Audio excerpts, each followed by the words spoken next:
Assalamualaikum warahmatullahi wabarakatuh. Perkenalkan, saya Rizka Rahmatul Ummah NIM 2320110022 dari kelas A5 HKI pada mata kuliah Fikih Muamalah yang diampu oleh dosen pengampu yaitu Bapak Haji Fuad Riyadi LC MAG. Di sini saya membuat video ini untuk memenuhi tugas UTS pada Fikih Muamalah. Berikut ini adalah jawaban-jawaban saya terkait soal-soal UTS dari Fikih Muamalah. Oke, di sini saya akan menjawab pertanyaan yang pertama, yaitu terkait dari definisi fikih. Jadi, fikih menurut bahasa yaitu dari lafadz faqiha yafqahu fikhan, yang artinya itu adalah mengerti atau paham. Dan fikih menurut istilah tersendiri yaitu adalah mengetahui hukum-hukum syariat yang bersifat praktisi atau berhubungan tingkah laku seseorang, yaitu diambil dari dalil-dalil yang tafsili atau terperinci. Adapun pengambilan hukum-hukum fikih yaitu dari Al-Quran, hadis, ijma, dan qiyas.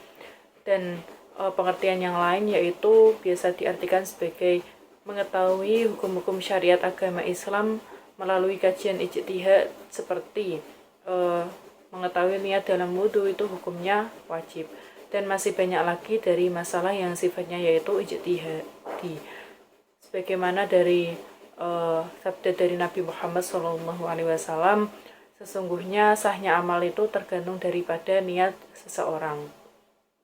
Dan di sini saya akan melanjutkan pertanyaan yang kedua, yang mana tentang dari definisi fikih muamalah itu. Jadi definisi dari fikih muamalah tersebut yaitu secara bahasa fikih itu berarti pemahaman mendalam, sedangkan muamalah itu berarti interaksi atau pergaulan. Tapi secara istilah tersendiri, fikih muamalah itu adalah ilmu tentang hukum-hukum syariat yang mengatur hubungan antar manusia dalam konteks sosial dan ekonomi, yaitu seperti jual beli, sewa menyewa, dan pinjam meminjam. Oke, di sini saya akan melanjutkan pertanyaan yang ketiga, yaitu tentang macam-macam dari fikih muamalah dan contohnya. Yang pertama yaitu ada hakul milkiyah, yang artinya yaitu hak kepemilikan, yang berarti yaitu hak seseorang untuk memiliki dan menguasai suatu benda secara penuh. Di sini contohnya yaitu saya itu membeli handphone, maka handphone itu sepenuhnya adalah menjadi milik saya. Dan yang kedua yaitu hakul irtifaq, yang mana yaitu adalah hak menumpang, yang artinya yaitu adalah hak seseorang untuk memanfaatkan sebagian milik orang lain untuk keperluannya tanpa memiliki benda tersebut. Yaitu contoh darinya adalah hak lewat di jalan untuk menuju rumah sendiri, tapi jalan itu tidak milik saya sendiri. Dan yang ketiga yaitu adalah hakul intifaq, yang mana yaitu adalah hak memanfaatkan, yang artinya yaitu adalah hak untuk mengambil manfaat dari suatu benda tanpa memilikinya.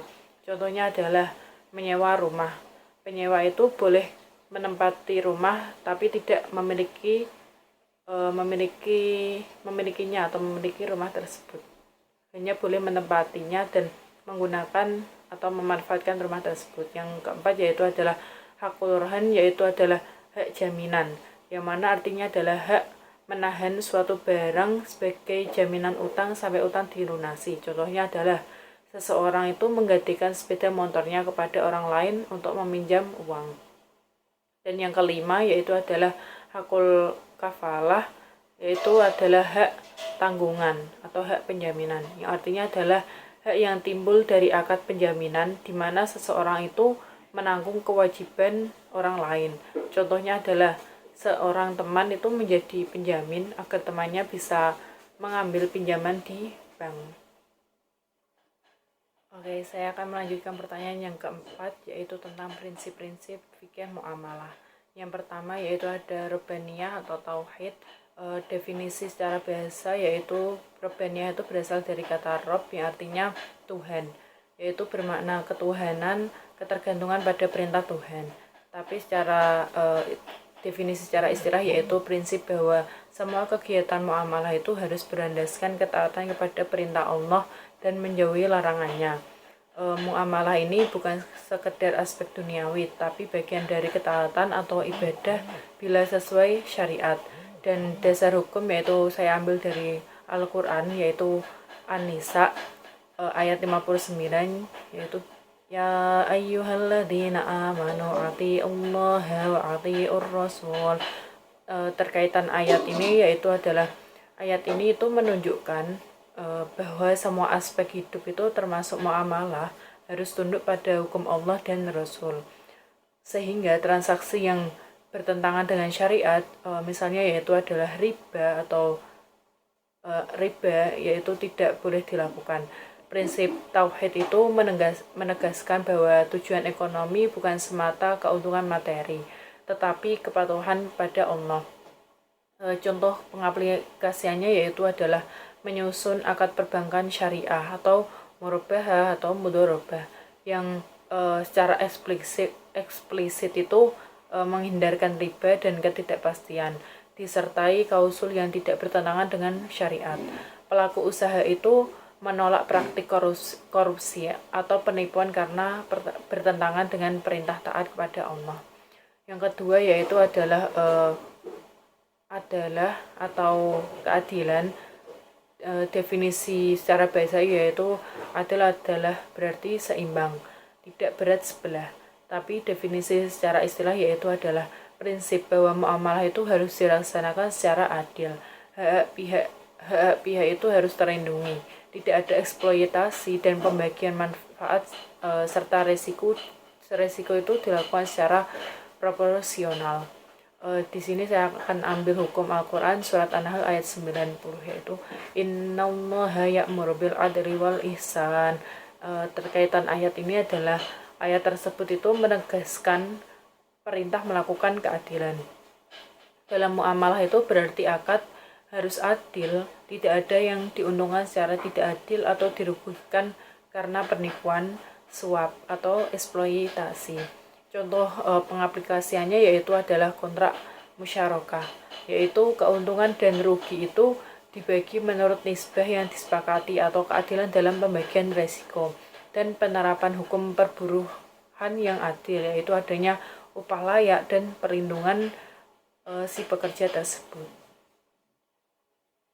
Oke, poin ketiga yaitu adanya insaniyah atau kemanusiaan atau perlindungan dari bahaya.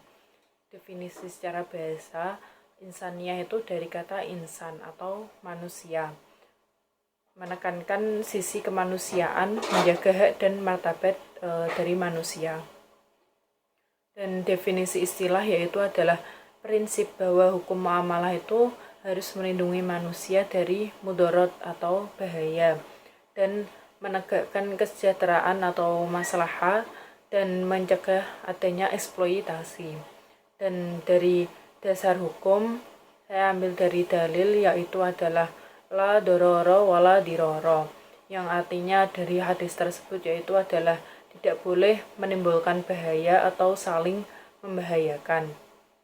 Dan dari hadis tersebut itu dapat kita simpulkan atau dapat kita ambil maknanya yaitu adanya keterkaitan dari dalil tersebut, yaitu adanya kaidah ini digunakan sebagai landasan untuk menolak praktik muamalah yang menyebabkan kerugian atau menyebabkan kerugian dari sosial ataupun individual. Contohnya adalah penipuan, monopoli yang mematikan usaha rakyat, praktik jual beli yang mengakibatkan kebangkrutan massal.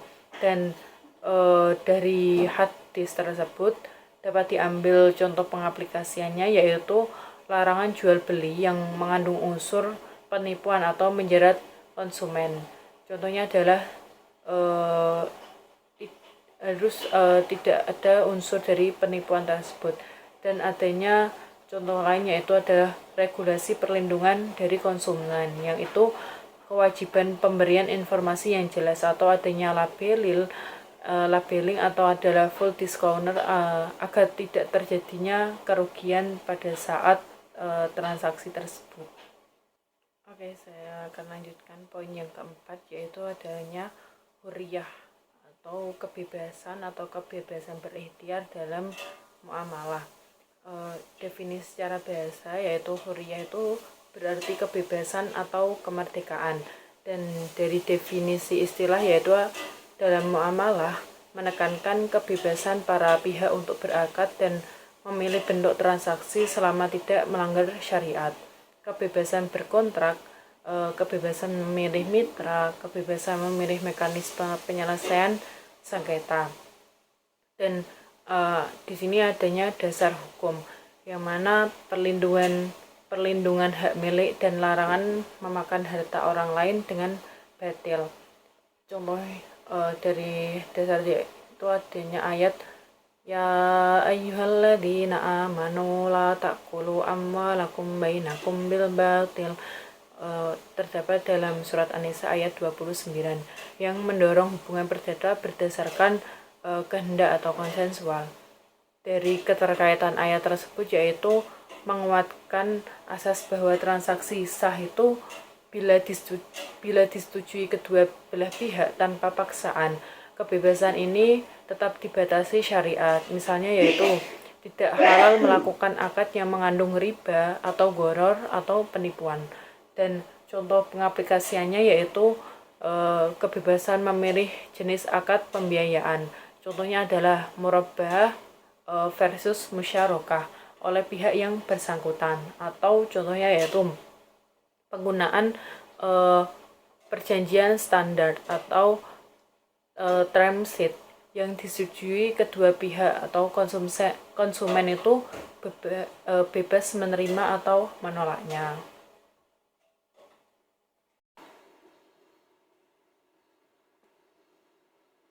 Oke, saya akan melanjutkan poin yang kelima yaitu adamul gharar wa riba, yang artinya atau larangan gharar dan riba.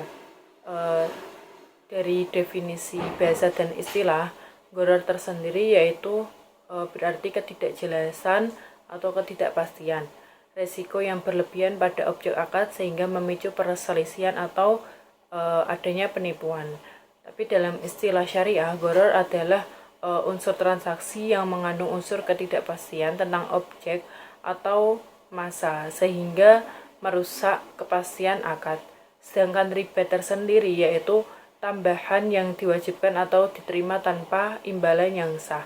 Pada pengertian fikih, riba adalah penambahan atas pinjaman yang bersifat mutlak dan dilarang.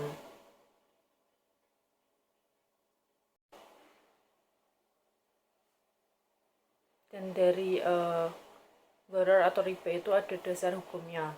Larangan riba dalam Al-Quran yaitu contohnya dalam surat Al-Baqarah, alladzina ya'kuluna riba la yaqumuna illa kama yaqumul ladzi yatakhabbathu syaitanu minal mas. Artinya yaitu adalah orang-orang yang memakan bertransaksi dengan riba tidak dapat berdiri kecuali seperti orang yang berdiri sempoyongan karena kesurupan setan. Dan larangan gharar yaitu dalam hadis-hadis tentang larangan menipu yaitu menyebutkan kewajibannya yaitu menyebutkan cacat atau keadaan barang, dan kaidah umum la dororo wala diroro digunakan untuk melarang gharar yang merugikan. Contoh hadis Nabi yaitu bersabda bahwa penjual dan pembeli itu memiliki hak pilihan selama mereka belum berpisah, dan bila keduanya jujur dan memberi keterangan tentang cacat, maka berkah transaksi akan ada implikasinya yaitu tentang menyembunyikan fakta atau gharar, merusak berkah transaksi. Tetapi keterkaitan ayat dan sunnah tersebut yaitu ayat-ayat riba itu menunjukkan larangan menambah nilai atas pinjaman secara otomatis. Dan hadis itu menegaskan larangan penipuan dan kewajiban keterbukaan. Gharar ini itu dihindari untuk menjaga keadilan dan kehormatan dari transaksi. Dan dari gharar dan riba tadi, contoh pengaplikasiannya secara praktis yaitu yang riba yaitu adalah bunga bank konvensional yang dikenakan atas pinjaman, yaitu bisa dikritik atau dilarang oleh banyak ulama karena termasuk riba. Tapi di sini ada solusinya yaitu sistem pembiayaan syariah atau murabahah, mudharabah, dan ijarah yang merancang imbalan berdasarkan jual beli atau bagi hasil, bukan bunga atas pinjaman.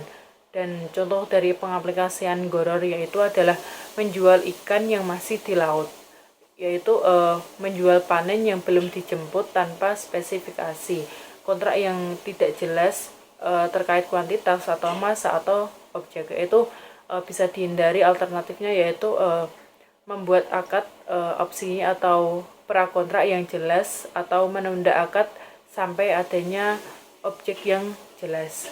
Dan konsekuensi dari praktik tersebut yaitu adanya pengembangan produk keuangan syariah. Contohnya adalah takaful yang dirancang untuk mengurangi unsur gharar melalui transparansi, kontribusi, dan klaim. Itu yang dari soal tadi. Mungkin itu jawaban dari saya terkait soal-soal UTS dari fikih muamalah. Apabila ada yang salah, mohon maaf yang sebesar-besarnya. Akhirul kalam, wallahul muwaffiq ila aqwamit thoriq. Wassalamualaikum warahmatullahi wabarakatuh.